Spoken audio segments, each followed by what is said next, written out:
मेरे प्यारे दोस्तों, मित्रों, साथियों और विद्यार्थियों, आप सभी लोगों का ऑनलाइन एजुकेशन प्लेटफॉर्म मेरी पाठशाला विद सुधाकर सिंह में मैं सुधाकर सिंह स्वागत करता हूं, वेलकम करता हूं। आप सभी लोगों को यह जानकर के खुशी होगी कि सामान्य रूप में मैंने एक 5000 प्रश्नों की श्रृंखला शुरू की है। भूगोल विषय की 5000 प्रश्नों की यह सीरीज है। इसमें खास करके बैक ईयर्स के सारे एग्जाम्स कवर किए गए हैं और अन्य महत्वपूर्ण सभी एग्जाम्स कवर किए गए हैं जो आपके आगामी एग्जाम के लिए सबसे ज्यादा महत्वपूर्ण हो सकते हैं। इसमें पूरी तरीके से अगर बात किया जाए तो ऑब्जेक्टिव एग्जाम्स को ध्यान में रखते हुए यानी प्रीलिम्स को ध्यान में रखते हुए ऑब्जेक्टिव क्वेश्चंस को शामिल किया गया है जो आने वाले यूपीएससी एग्जाम के लिए इम्पोर्टेंट है, आईएएस के लिए, UP PCS, Bihar PCS, Rajasthan PCS, Madhya Pradesh PCS, Uttar Pradesh में आरओ की एग्जाम होने वाले हैं, उत्तराखंड में पीसीएस का नोटिफिकेशन आ चुका है, उसका एग्जाम होने वाला है। वह इसके अलावा अन्य सभी एग्जाम्स के लिए यह सीरीज महत्वपूर्ण है। अगर एक बार अब यह 5000 प्रश्नों की श्रृंखला देख लेते हैं तो निश्चित रूप से आप भूगोल विषय के प्रश्नों को गलत नहीं करेंगे। तो चलिए शुरुआत करते हैं इस भूगोल विषय के 5000 प्रश्नों की श्रृंखला। अगर आप पहली बार इस वीडियो को देख रहे हैं तो पीछे के सारे क्वेश्चंस देख लीजिएगा, पीछे के सारे वीडियोस देख लीजिएगा और आगामी डेली बेसिस पर नाइट में आपको एक वीडियो प्राप्त हो रहा है तो जरूर उसे देखिए, साथ में मेरे साथ जुड़े रहिए और इन प्रश्नों की सीरीज का लाभ उठाते रहिए। तो चलिए शुरुआत करते हैं आज की अगली कड़ी।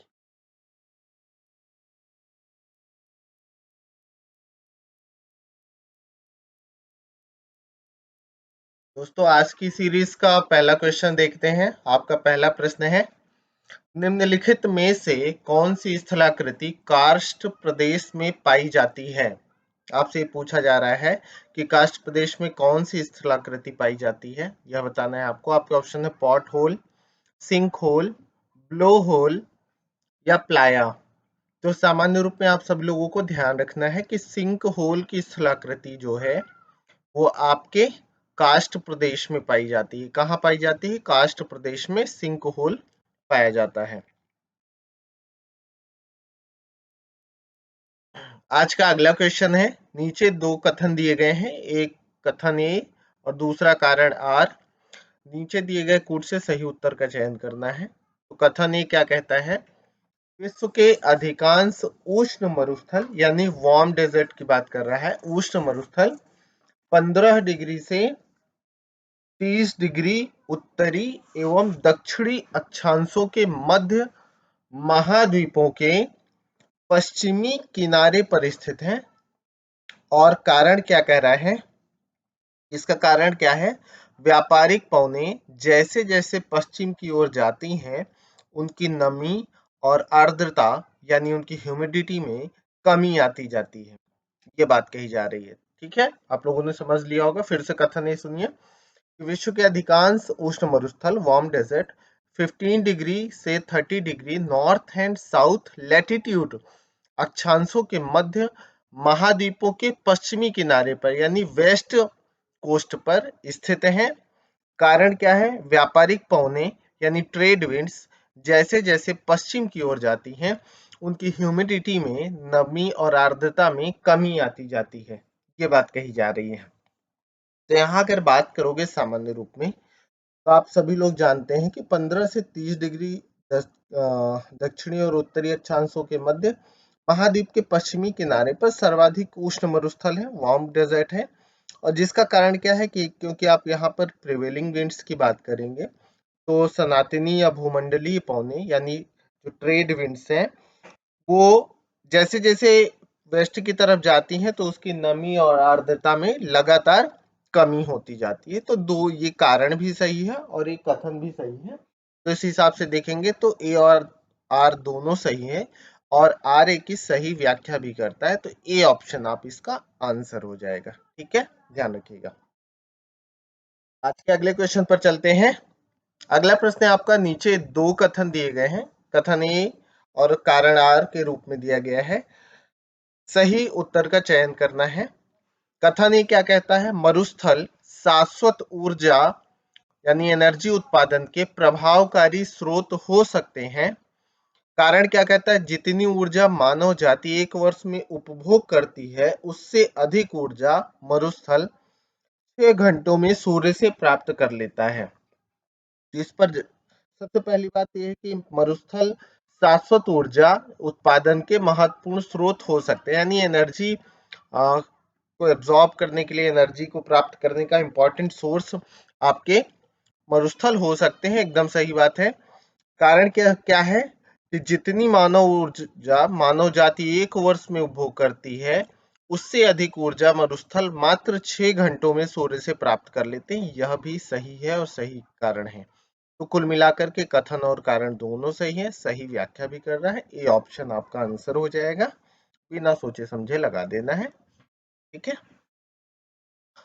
आपका अगला क्वेश्चन है, मरुस्थल परिभाषित किया जाता है, यानी डेफिनेशन मरुस्थल की क्या है।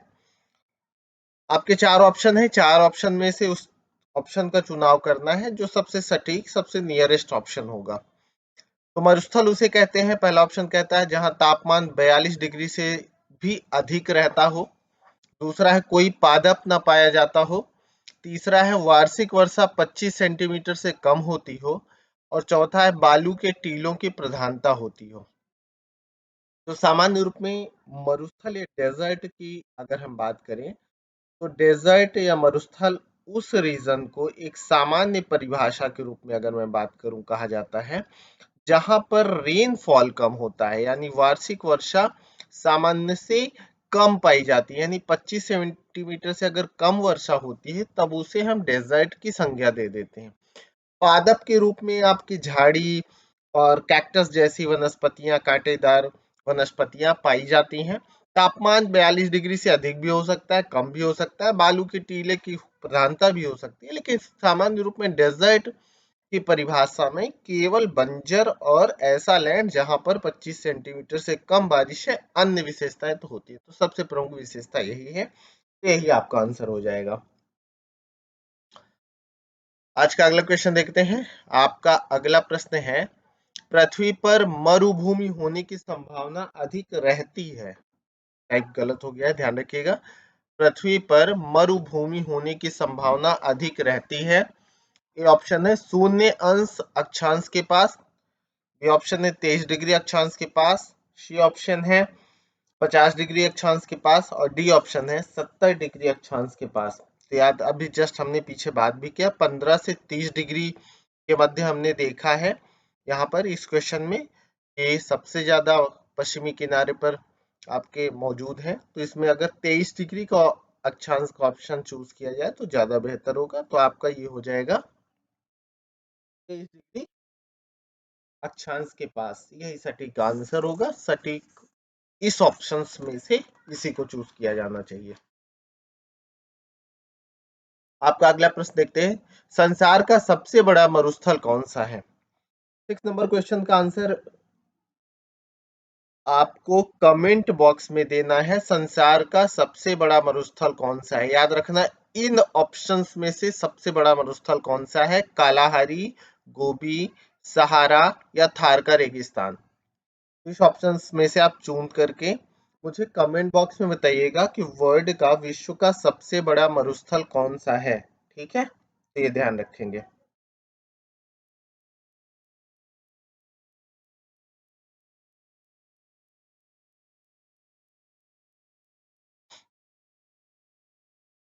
अगला है इनमें विश्व का सबसे बड़ा रेगिस्तान कौन सा है। सेम पहले जैसा ही क्वेश्चन है कि विश्व का सबसे बड़ा रेगिस्तान या डेजर्ट की बात किया जा रहा है। आपके ऑप्शन आपके सामने है, तो यहाँ आप बात करेंगे। तो आप पीछे कमेंट बॉक्स में आपने आंसर दिया ही होगा कि विश्व का सबसे बड़ा रेगिस्तान या डेजर्ट की बात किया जाए तो सहारा डेजर्ट है। ठीक है, लेकिन अगर पूरी पृथ्वी का मैं पूछूं, पूरी पृथ्वी पर स्थित सबसे बड़ा डेजर्ट कौन सा है, यानी पृथ्वी पर स्थित विश्व का सबसे बड़ा मरुस्थल कौन सा है, ये आप मुझे कमेंट बॉक्स में बताइए। पृथ्वी पर स्थित विश्व का सबसे बड़ा रेगिस्तान कौन सा है, ये कमेंट बॉक्स में बताना है। ओवरऑल पृथ्वी पर, केवल इन ऑप्शंस में नहीं। ठीक है, चलिए अगला क्वेश्चन देखते हैं, संसार की सर्वाधिक जनसंख्या वाला मरुस्थल कौन सा है, यानी विश्व का ऐसा मरुस्थल कौन सा है जहां पर विश्व की सर्वाधिक आबादी निवास करती है। तो अगर ऐसे मरुस्थल या डेजर्ट की बात किया जाए तो आपका थार का रेगिस्तान है, जो भारत से संबंधित है, भारत और पाकिस्तान के रीजन से। तो थार के डेजर्ट का संबंध विश्व के सर्वाधिक जनसंख्या वाले डेजर्ट के रूप में जाना जाता है, तो ये ध्यान रखिएगा, थार का रेगिस्तान। ठीक है, चलिए नेक्स्ट क्वेश्चन पर चलते हैं। आपका अगला क्वेश्चन कहता है, टकला मकान या तकला मकान डेजर्ट या मरुस्थल कहाँ पर अवस्थित है। आपके ऑप्शन अफगानिस्तान में, चीन में, कजाकिस्तान में, मंगोलिया में। इसका आंसर भी आप मुझे कमेंट बॉक्स में बताएंगे कि टकला मकान डेजर्ट का संबंध किस रीजन से है। ठीक है, कमेंट बॉक्स में बताइए। आपको मैं 5 सेकंड का समय देता हूँ, 10 सेकंड का, तब तक कमेंट बॉक्स में मुझे कमेंट करिए, उसके बाद मैं इसका आंसर बताता हूँ। टकला मकान डेजर्ट का संबंध किस देश से है, अफगानिस्तान से, चीन से, कजाकिस्तान से या मंगोलिया से। तो आप सभी लोग ध्यान रखेंगे कि टकला मकान मरुस्थल की अगर मैं बात करूं तो यह चाइना में है। कहाँ है दोस्तों, तो चीन में अवस्थित है टकला मकान डेजर्ट, ध्यान रखेंगे। अगला क्वेश्चन देखते हैं। आपका अगला क्वेश्चन, निम्नलिखित में से कौन सुमेलित नहीं है, विच आर नॉट मैच, यानी कुल मिलाकर के करेक्टली मैच नहीं कर रहे हैं। एक तरफ मरुस्थल है, दूसरी तरफ देश है। तो पहला है सोनोरन मरुस्थल, यूएसए में। दूसरा है टकला मकान मरुस्थल, चीन में। तीसरा है कराकुम, तुर्कमेनिस्तान में। और चौथा है गिब्सन मरुस्थल, ब्राजील में। तो अगर आंसर आ रहा है तो आप कमेंट बॉक्स में आंसर भी बता सकते हैं। साथ के साथ अगर आप वीडियो को पहली बार देख रहे हैं तो चैनल से जुड़ने के लिए चैनल को सब्सक्राइब कर दीजिएगा, बेल आइकन क्लिक कर दीजिएगा, जिससे अगले वीडियो का नोटिफिकेशन मिल सके।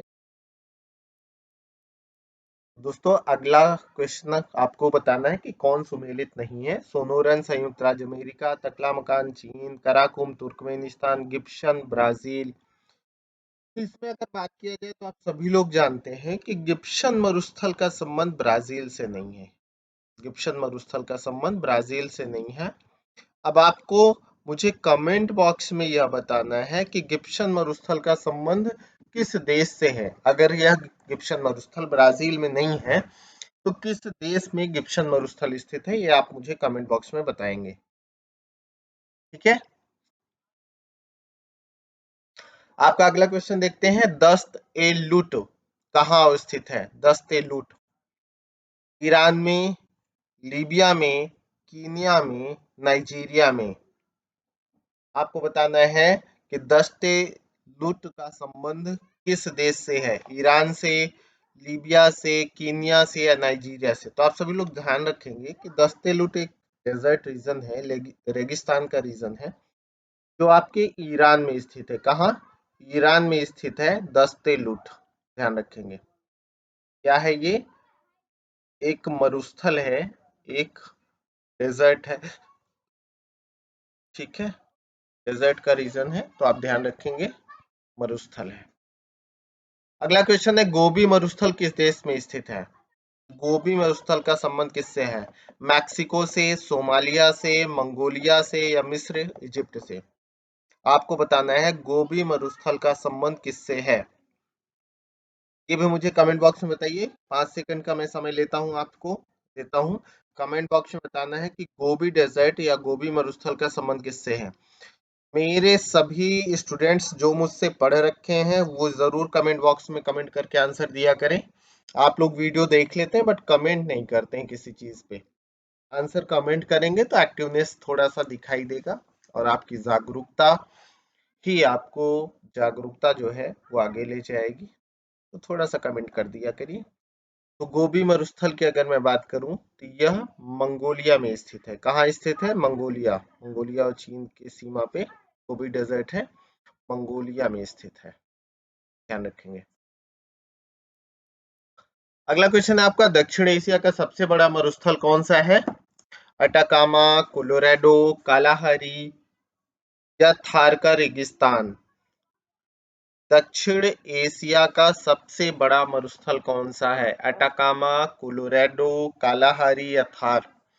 सबसे पहली बात तो प्रश्न देखिए आपसे, एशिया जुड़ा हुआ है, दक्षिण एशिया जुड़ा हुआ है। अटाकामा मरुस्थल कहाँ है अगर मैं बात करूं तो साउथ अमेरिका में। कोलोराडो मरुस्थल अगर बात किया जाए तो नॉर्थ अमेरिका में। कालाहारी अफ्रीका में। तो बिना सोचे समझे एशिया का एक ही मरुस्थल दिया है थार, आप ऑप्शन लगा दीजिए, बाकी परेशानी नहीं होना है कि कौन बड़ा है कौन छोटा है। ठीक है, तो प्रश्न में एशिया पूछा गया, एशिया का एक ही मरुस्थल दिया हुआ है तो आप लगा देंगे कि दक्षिण एशिया का सबसे बड़ा मरुस्थल थार का रेगिस्तान हो जाएगा। अब परेशानी नहीं होना। ग्रेट इंडियन डेजर्ट के नाम से भी इसे जाना जाता है। ठीक है, ये भी ध्यान रखेंगे, इसे ग्रेट इंडियन डेजर्ट भी कहा जाता है, यह भी आप ध्यान रख सकते हैं सामान्य रूप में। राइट।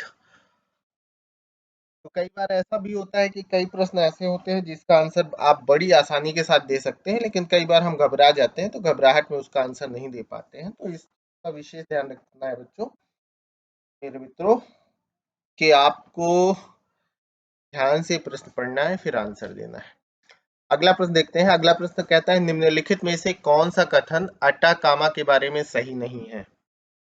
अटाकामा मरुस्थल के बारे में निम्न में से कौन सा कथन सही नहीं है। पहला, वह दक्षिण अमेरिका में एक मरुस्थल है, सही है या गलत है? सही है। दूसरा है, वह संसार का सबसे शुष्क मरुस्थल है, driest desert of the world की बात किया जा रहा है, सबसे ड्राई डेजर्ट है, सही है या गलत? देखते हैं। वह दक्षिणी चिली में स्थित है। ठीक है। अगला है, उसमें नाइट्रेट के प्रचुर भंडार हैं। तो पहली बात जानिए कि नाइट्रेट का रीजन प्रचुर भंडार है यहाँ पर है, आप सभी लोग जानते हैं। वह संसार का सबसे शुष्क मरुस्थल है। वह दक्षिणी चिली में है, दक्षिणी चिली में नहीं है, जबकि पश्चिमी चिली के क्षेत्र में है। नॉर्थ वेस्ट के रीजन में अगर मैं बात करूं, उत्तर पश्चिमी चिली के क्षेत्र में स्थित है, तो यही गलत हो जाएगा। अब मुझे आप ऑप्शन में बताएंगे कि अटाकामा डेजर्ट में स्थित सबसे ड्राई प्लेस कौन सा है, स्थान कौन सा है, सबसे ड्राइस्ट प्लेस, आप सब लोग जरूर बताएंगे। ये मेंस में आया हुआ क्वेश्चन है, ध्यान रखेंगे। अगला प्रश्न देखते हैं। अगला प्रश्न कहता है अटाकामा रेगिस्तान कहाँ पर है, एशिया में, दक्षिण अमेरिका में, अफ्रीका में, उत्तरी अमेरिका में? ठीक है।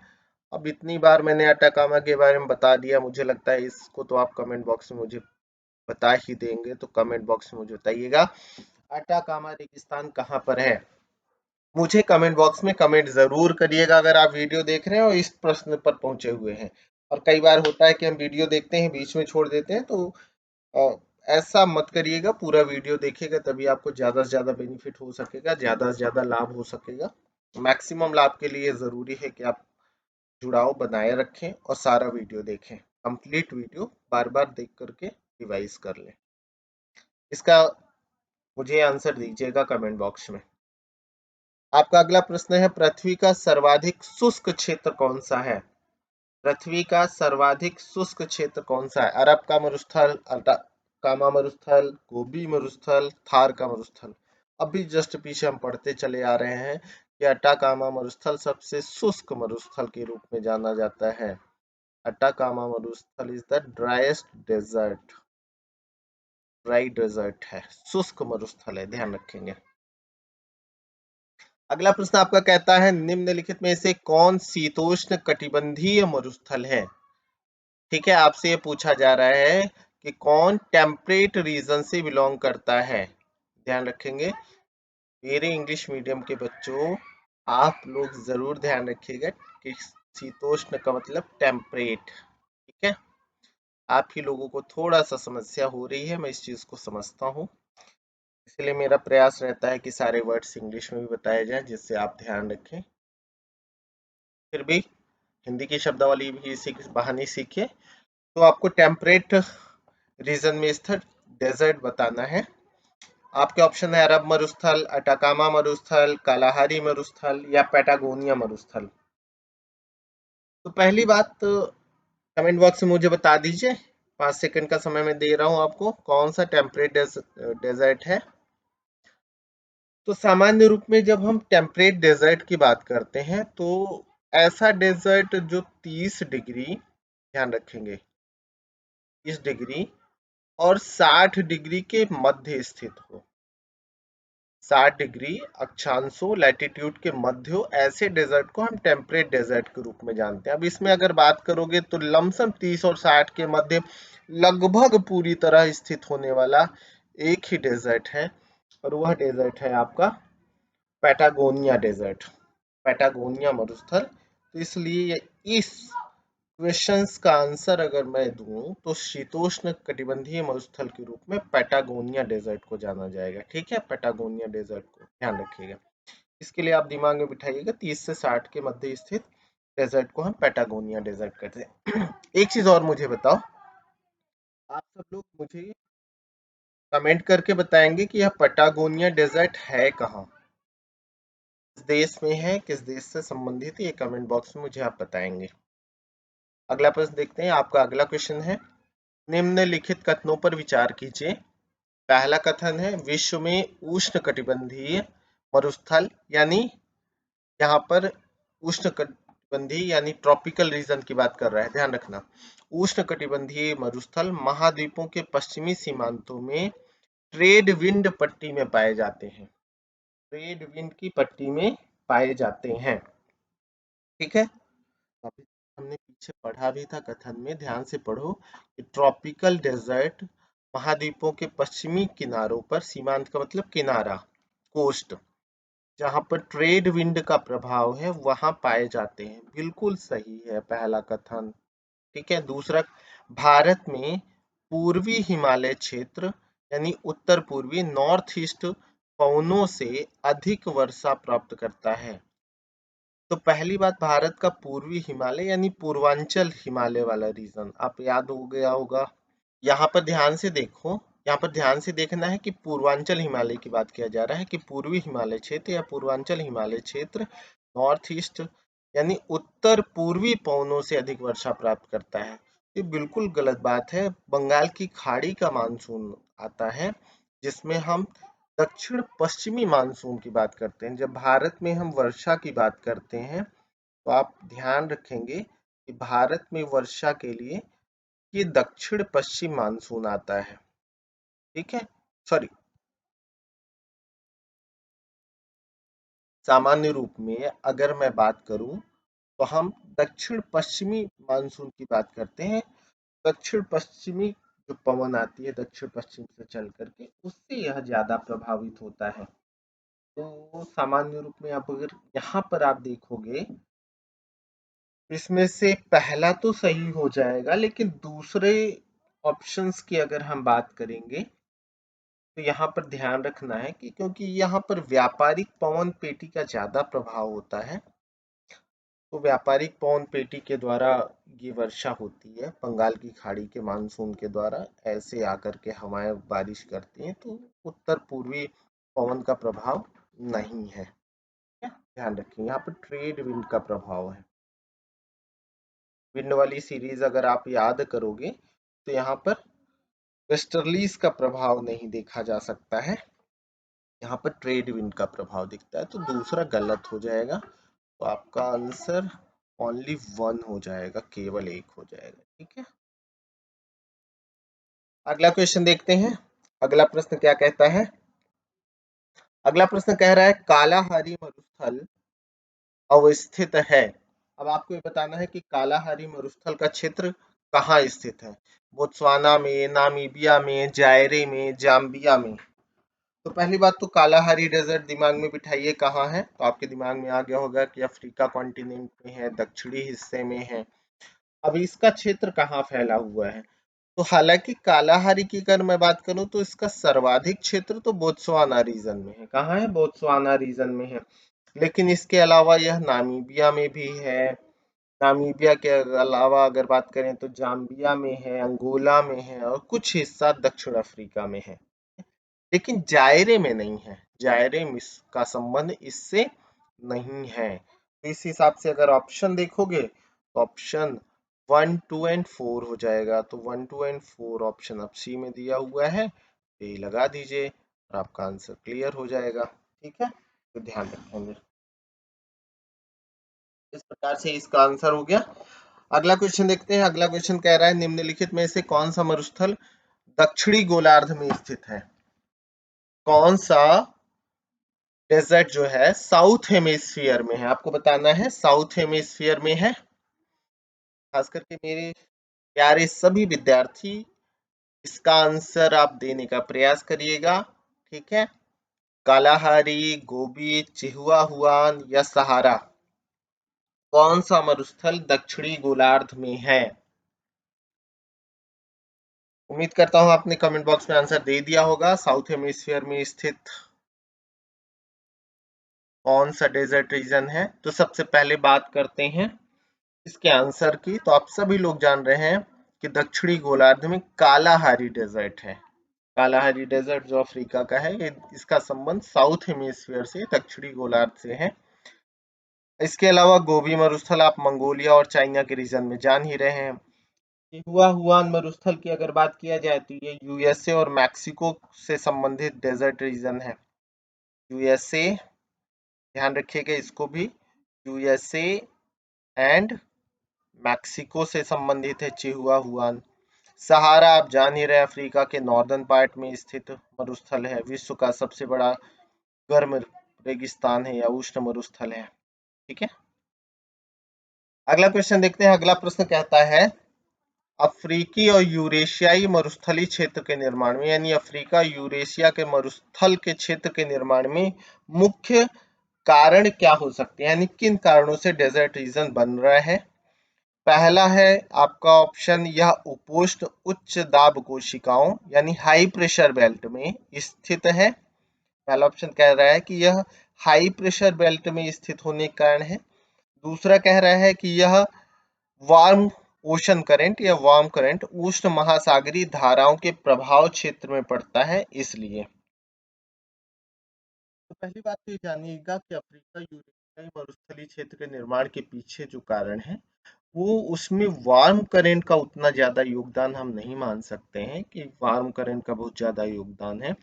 लेकिन हाँ, हाई प्रेशर बेल्ट के रीजन में यह पाया जाता है। 30 से 60 वाले रीजन में हाई प्रेशर बेल्ट का जो रीजन है कई बार डेवलप हो जाता है, जिस कारण से वो वर्षा रहित हो जाता है। तो इस यह सबसे प्रमुख कारणों में से एक कारण है। तो ध्यान रखेंगे इसका ऑप्शन ए हो जाएगा। ध्यान से पढ़ लीजिएगा, ध्यान रखिएगा कि हाई प्रेशर बेल्ट के रीजन का प्रमुख कारण है जिस कारण से अफ्रीका और यूरेशियाई क्षेत्र में डेजर्ट का डेवलप हो रखा है, डेजर्ट डेवलप हो रखा है। अगला क्वेश्चन है आपका, ग्रेट विक्टोरियन मरुस्थल कहाँ पर स्थित है? ग्रेट विक्टोरियन मरुस्थल की अगर मैं बात करूं, ऑस्ट्रेलिया में, भारत में, मिस्र में, अफ्रीका में, आप सभी लोग मुझे बताएंगे ग्रेट विक्टोरिया डेजर्ट कहाँ है। कमेंट बॉक्स में आप मुझे बताएंगे कि ग्रेट विक्टोरिया डेजर्ट कहाँ है। बहुत इंपॉर्टेंट क्वेश्चन है और लोकेशन पर आधारित है। मेरे सारे बच्चे यानी मेरे सारे मित्र, दोस्त, विद्यार्थी जो भी हैं, सब आप ऑप्शन करके बताएंगे। लेटेस्ट रूप से यह पूछा हुआ प्रश्न है और मुझे उम्मीद है कि मेरे सारे विद्यार्थी या सारे मेरे जो भी आप कह सकते हैं मेरे संपर्क में है, सबका आंसर सही आएगा इसमें। तो ग्रेट विक्टोरिया मरुस्थल बताना है, ठीक है। खास करके 2-4 विद्यार्थी रेगुलर कमेंट करते हैं, उनकी मैं सराहना भी करता हूँ, ठीक है। तो मुझे उम्मीद है कि सभी लोग कमेंट करें, कमेंट करके बताएं, ज्यादा अच्छा लगेगा मुझे। आलस से कम किया करिए, कमेंट करके आंसर दिया करिए। चलो आ जाओ अगले क्वेश्चन पर। अगला क्वेश्चन कहता है कि सूची 1 को सूची 2 से सुमेलित कीजिए तथा सही ऑप्शंस का चुनाव कीजिए। एक तरफ घास के मैदान है, स्टेपीज, प्रेरीज, वेल्स, डाउन्स, दूसरी तरफ यूएसए, साउथ अफ्रीका, दक्षिण अफ्रीका, रूस, ऑस्ट्रेलिया। तो सबसे पहले अगर मैं स्टेपीज की बात करूं तो आप मुझे बताओ स्टेपीज कहाँ है। स्टेपीज का रीजन आप सभी लोग जान रहे हैं, यूरोप वाले रीजन से हो, इसमें रशिया ऑप्शन है तो रशिया हो जाएगा। प्रेरीज की बात किया जाए तो नॉर्थ अमेरिका के रीजन में यानी यूएसए। वेल्स की अगर मैं बात करूं तो साउथ अफ्रीका। Downs Australia. अब मैच करा दो तो ए का 3 हो जाएगा तो ए के 3 से ये आंसर आ जा रहा है, हालांकि आपका ए का 3, बी का 1, सी का 2 और डी का 4, तो आपका सी आंसर हो गया। ठीक है, हालांकि ये क्वेश्चन अच्छा है, आप लोग कर ले जाते, मुझे पूरा भरोसा है। और ये 2023 का क्वेश्चन है, ध्यान रखेंगे। अगला क्वेश्चन देखो, निम्नलिखित में से कौन एक सुमेलित नहीं है। आपको ये बताना है कि कौन मिसमैच है, कौन सही तरीके से मैच नहीं है। पहला प्रेरीज, उत्तरी अमेरिका। दूसरा है, तो अभी हमने पीछे पढ़ा ही, प्रेरीज की अगर बात किया जाए तो उत्तरी अमेरिका, नॉर्थ अमेरिका एकदम सही है। पंपास, दक्षिण अफ्रीका, सही है गलत? सही है। स्टेपीज, यूरोप, सही है। वेल्ड, ऑस्ट्रेलिया, तो ये गलत है, सॉरी। तो आप, वेल्ड ऑस्ट्रेलिया गलत है। तब जब गलत है तो आपको ये मुझे कमेंट बॉक्स में बताना है कि वेल्ड का क्षेत्र है कहाँ, आपको ये बताना है। ठीक है, तो ये मुझे बताइएगा। अगले क्वेश्चन पर आते हैं, इसमें भी मैच कराना है। मैच द फॉलोइंग, घास का मैदान और महाद्वीप दिया हुआ है, तो सेम प्रक्रिया है। आप लानोस दिया है, स्टेपीज, प्रेरीज, वेल्ड, तो जो जो आप जान रहे हैं आसानी से वो तुरंत मैच कराइए। सबसे पहले लानोस की अगर बात किया जाए तो लानोस का रीजन आप जान ही रहे हैं कि दक्षिण अफ्रीका संबंधित है, मैच करा दो। स्टेपीज की बात करोगे तो स्टेपीज आप सभी लोग जान ही रहे हैं, यूरोप से संबंधित हैं। प्रेरीज की बात किया जाए तो प्रेरीज उत्तरी अमेरिका, वेल्ड अफ्रीका। तो इस प्रकार से आप जब मैच करा देंगे तो यहाँ पर आप देखेंगे, तो ए का हो गया 4, ए के 4 पे 3 ऑप्शन है। इसके बाद देखो, बी का हो गया 3, तो बी के 3 पे ऊपर के 3 ऑप्शन हो गए, यानी ठीक है। इसके बाद देखो, सी का अगर मैं बात करूं तो ये कट हो गया आपका, और बी का हमने किया है 3, तो बी का 3 ये कट हो गया। अब बचे ए और सी ऑप्शन। सी का हमने मैच कराया 1, तो सी का जैसे ही 1 मैच कराओगे ए ऑप्शन आपका आंसर हो जाएगा, तो ये आपका ऑप्शन होगा। तो दोस्तों ये आज की श्रृंखला रही।